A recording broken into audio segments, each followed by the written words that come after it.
Nou, wat doen wij allemaal? Dat team sturen. We hebben met Fries gepraat zeker, of net? Ja, wij sturen team. Zo wij? Wij, ik. Ik stuur het team. En dit is de moeilijkste man. En ik doe niks. Nee, precies. Daarom is hij de moeilijkste. Hij laat het weg. Wat zou het zitten? Ja, Nee, je er nooit. Ik doe ons netjes koffie drinken. Nou, ik kom aan zo'n werk en praten we even en dan gaan we aan de slag.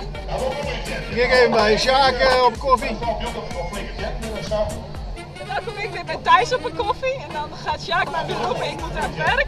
Oh, de stoel op de heegste stand en dan flink met de vetten bewegen. Nou, ik ga het hebben over de raamambtenaar. De gemeentes die hebben altijd, nou ja, ik zeg maar een raamambtenaar. Wat wordt ermee bedoeld? Dus een ambtenaar die dus 's morgens rond 8 uur zijn krantje pakt. En dat is meestal Telegraaf of de Trouw of de Parool, net wat hij bij zich heeft. En dan gaat hij uit het raam kijken. Ondertussen tijdens de krant lezen. Nou, als hij die uit heeft, dan gaat hij zijn werk verrichten. Nou ja, dat hopen we dan maar. De ene die doet plantoetsen, de andere gaat juridische toetsen, de andere gaat weer een vergunning verlenen.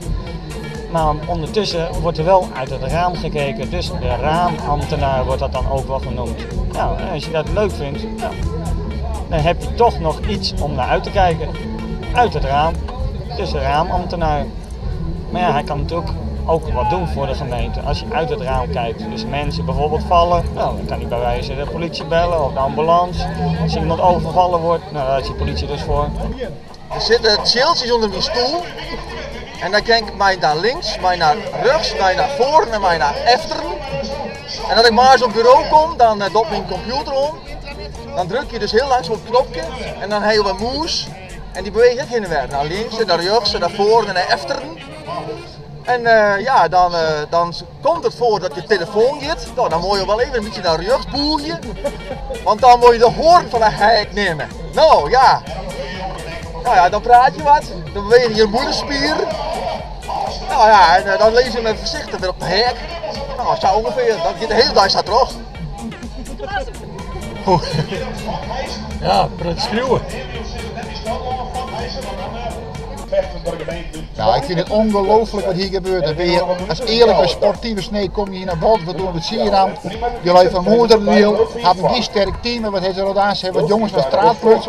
Goeie voetballers, zodat ze tenminste één onderdeel winnen kunnen. Maar eigenlijk slaat het natuurlijk nergens op, want Sneek is op zich een veel betere en sportievere ploeg. Ik ben een coach van een geweldig elftal. Ik hoor op de achtergrond dat wij bijna scoren. Ik vind wel eigenlijk dat Moederwiel voor dit onderdeel disqualificeerd moet worden. Want het ligt echt nergens op, het ligt nergens op. Want het is oneerlijk, het is gemeen. En ik vind ook nog steeds dat binnen de gemeente Groot Sneek, noem ik het dan maar gemaakt, maar dit soort praktijken niet voorkomen. Het zou wel een mooie naam worden voor de nieuwe gemeente. Ik denk Zuidwest-Friesland, misschien Sneek Zuidwest-Friesland, maar Woensdagdeel, maar niet meer meedoen. Oké, dat doe ik even kwijt.